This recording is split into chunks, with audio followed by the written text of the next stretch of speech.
Assalamualaikum warahmatullahi wabarakatuh. Sebelumnya perkenalkan, nama saya Litang Hidayati Mawarni dengan NIM akhir 031 dari Prodi SI kelas 2021A. Di video kali ini saya akan menjelaskan tentang subnetting. Sebelumnya, apa itu subnetting? Subnetting adalah proses untuk memecahkan atau membagi sebuah network menjadi beberapa network yang lebih kecil. Atau subnetting merupakan sebuah teknik yang mengizinkan para administrator jaringan untuk memanfaatkan 32 bit IP address yang tersedia dengan lebih efisien. Teknik subnetting membuat skala jaringan lebih luas dan tidak dibatas oleh kelas-kelas IP A, B, dan C yang sudah diatur. Dengan kelas-kelas IP address standar, hanya 3 kemungkinan network ID yang tersedia, yakni 8 bit untuk kelas A, 16 bit untuk kelas B, dan 24 bit untuk kelas C. Lalu yang kedua adalah fungsi dari subnetting. Fungsi dari subnetting yang pertama, penghematan alamat IP, mengalokasikan IP address yang terbatas agar lebih efisien. 2. Mengoptimalisasi unjuk kerja jaringan walaupun sebuah organisasi memiliki ribuan host device. Mengoperasikan semua device tersebut di dalam network ID yang sama akan memperlambat sebuah network. Sehingga solusi yang dapat digunakan yaitu penggunaan subnetting dalam sebuah network di unit kerja tersebut. Kemudian tujuan dari subnetting yang pertama, untuk mengefisienkan pengalamatan jaringan. Misalnya untuk jaringan yang hanya mempunyai 10 host, kalau kita ingin menggunakan kelas C saja terdapat 254 dikurangi 10, maka 244 alamat yang tidak terpakai, dan membagi satu kelas network atas sejumlah subnetwork dengan arti kata membagi suatu kelas jaringan menjadi bagian-bagian yang lebih kecil. Untuk mengatasi masalah perbedaan antara hardware dan topologi basic jaringan, kemudian untuk membuat lebih efisien alokasi IP address dalam sebuah jaringan supaya bisa memaksimalkan penggunaan IP address, lalu meningkatkan keamanan dan mengurangi terjadinya kongesti akibat terlalu banyak host dalam suatu jaringan, serta mengatasi masalah perbedaan hardware dan media fisik yang digunakan dalam suatu network. Lalu ada juga istilah submesh. Subnet mesh digunakan untuk membaca bagaimana kita membagi jalan dan gang, atau membagi network dan hostnya. Address mana saja yang berfungsi sebagai subnet, mana yang host, dan mana yang broadcast. Jadi di dalam submesh ini sebuah IP akan diberikan slash di mana slash tersebut dapat berupa angka 24, 25, 26, 27 dan seterusnya. Nah, dalam angka-angka tersebut memiliki arti bahwa ada beberapa bagian dari network tersebut untuk dibagi. Jadi beberapa gang, misalnya di slash 25 maka hanya ada satu gang, sedangkan di slash 26 ada 2 gang atau 2 kolom, dan begitu seterusnya. Sekian presentasi dari saya, kemudian akan dilanjutkan dari praktik subnetting menggunakan Cisco, aplikasi Cisco.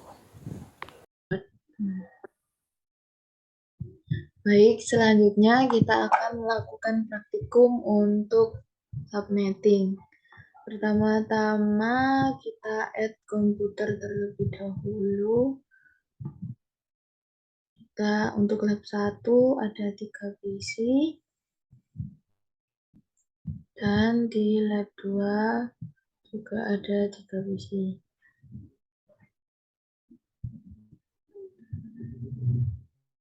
Nah, kemudian juga ada 2 switch untuk di lab 1 dan switch satu lagi di lab 2. Lalu untuk menghubungkannya kita hubungkan dengan router. Satu router.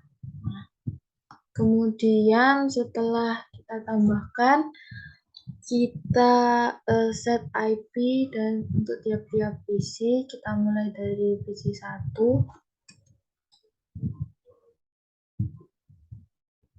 1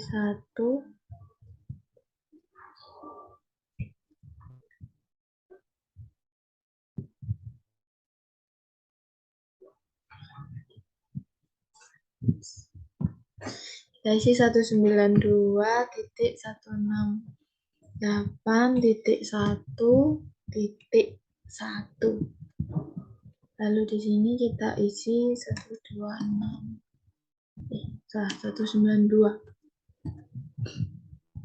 Lalu untuk gateway-nya 192.168.1.62. Setelah selesai kita klik silang. Oke. Lalu selanjutnya kita masukkan IP address-nya 168.1.2 dengan subnext 192. Kemudian yang ini juga di gateway 192.168.1.62. Kemudian kita silang.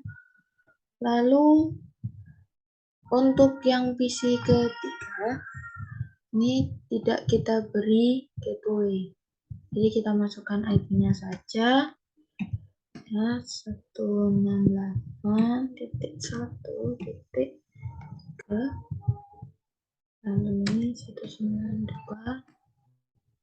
Untuk gateway-nya kita kosongi. Kemudian untuk PC keempat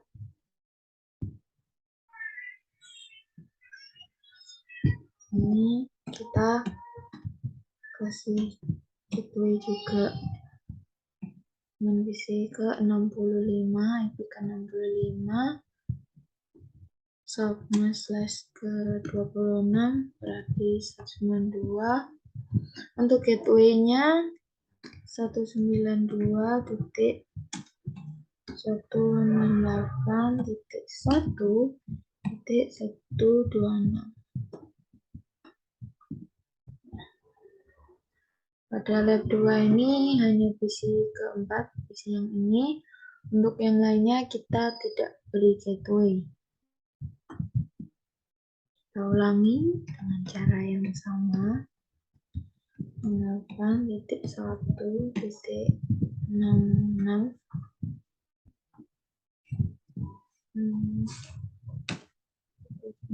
2 ya sama 192.168.1.167. Lalu ini kita isi 192. Oke, sudah selesai. Setelah itu kita sambungkan terlebih dulu. Kita sambungkan saja, kita pilih yang otomatis, kita sambungkan.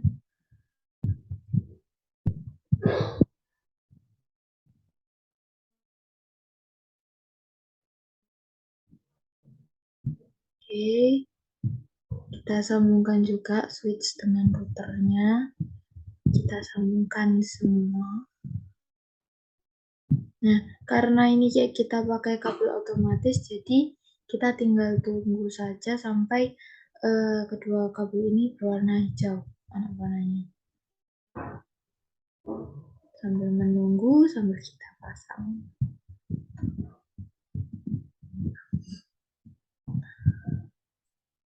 Nah, setelah semua tersambung, kita setup untuk routernya. Untuk setup router kita klik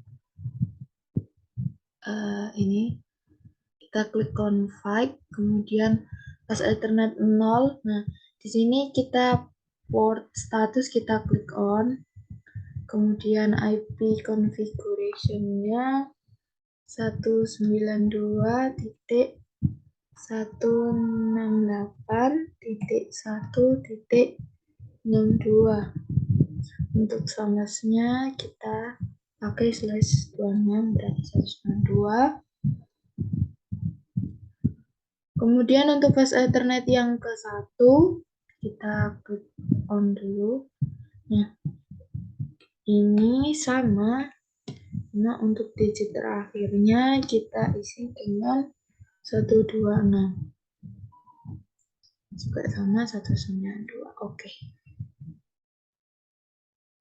Kita close. Nah, ini tinggal tunggu satu lagi untuk berubah menjadi hijau. Nah, dalam percobaan ini sekali percobaan akan ditemui error. Jadi apabila kita nanti bertemu dengan error, maka kita akan ulangi lagi untuk praktek pengiriman datanya. Nah, untuk praktek pengiriman data yang pertama, kita akan mengirimkan dari PC ke PC1. Nah, cara pemilihan ini PDU, kita kirimkan PDU dari PC ke PC1. Kemudian kita klik simulation. Nah, pada simulation ini kita edit filter, kita uncentang semuanya kecuali ICMP.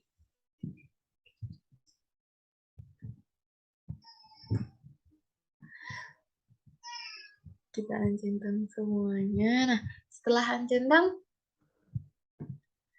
kita close dulu, lalu kita play simulasi.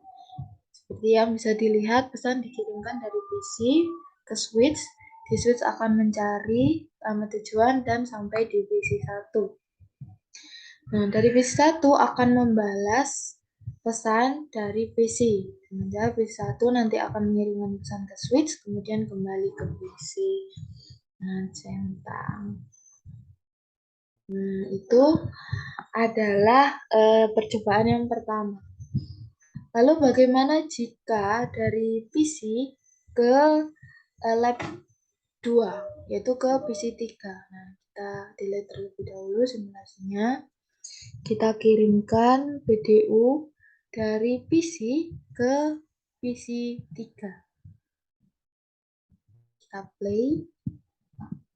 Dari PC dia akan mengirimkan PDU ke switch. Nah, di switch akan mencari alamat. Jika tidak ada, maka pesan akan terkirim ke router. Nah, ini terjadi kegagalan atau error ya. Nah, apabila terjadi error, kita ulangi lagi. Seperti yang bisa dilihat, ini adalah pesan palsu. Jadi kita reset. Kita ulangi lagi simulasinya. Dari PC ke PC3. Nah, kita mulai. Kita play. Dari switch akan mencari, jika tidak ada, dia akan dilempar ke router.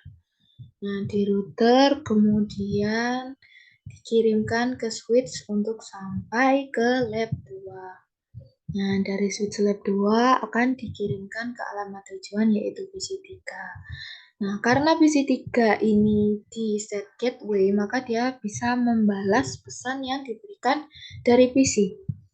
Nah, seperti yang bisa dilihat, pesan dikembalikan lagi ke switch, kemudian ke router.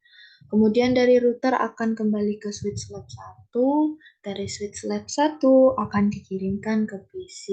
Nah, pesan pun sudah terjadi pesan dua arah. Lalu bagaimana jika kita kirimkan pesan dari PC ke PC4 yang notabene PC4 ini tidak kita berikan gateway? Kita coba dari PC ke PC4. Kita play.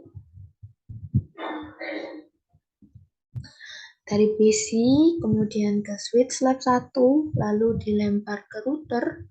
Nah, seperti yang kita lihat terdapat error. Jadi ini adalah hal yang biasa kalau baru pertama kali, maka kita akan coba lagi. Kita delete simulasinya. Kita coba lagi. Kenapa terjadi error? Karena PC akan mencari, merefresh di mana keberadaan PC destinasi. Makanya sering terjadi error pada awal percobaan. Kita coba lagi. Pesan dikirim ke switch, kemudian dari switch dilempar ke router, dari router kemudian dikirim ke switch lab 2, dari switch lab 2 maka dikirimkan ke PC4. Nah, dari PC4 ini tidak bisa membalas pesan dari PC karena pada PC4 ini tidak kita set gateway. Nah, jadi seperti itu kurang lebih praktikum untuk subnetting kali ini. Apabila ada salah-salah kata, mohon dimaafkan. Akhir kalam, wassalamualaikum warahmatullahi wabarakatuh.